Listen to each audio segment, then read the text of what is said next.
Hi everyone, so we're back now for part 3 of this build, and I'm going to do my utmost best to get this finished in this part, apart from the electrics, which will be another episode, and same as the painting of the body, because we're on lockdown. I don't have any paints in stock. In this part, guys, we've got to finish the other ends of the drive shafts. Then we've got the cantilever suspension to build.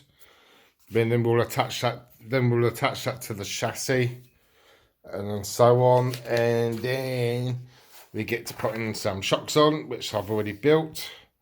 There we go. And then we start putting the axles onto the actual chassis itself. Now, bearing in mind, I still need to get those revised parts to replace the gearbox and so on. Then we attach the front shocks, some steering linkages. Again, electrics, I still need to get a servo, etc. for it. But we'll get the paniard on and so on. And then it's just the other bits and bobs, all the little tidying up, finishing bits bits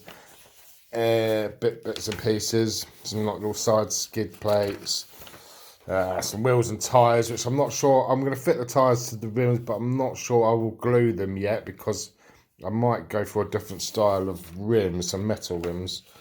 And then we'll also build the cage up on the back, and we're going to try and get this all done in this video.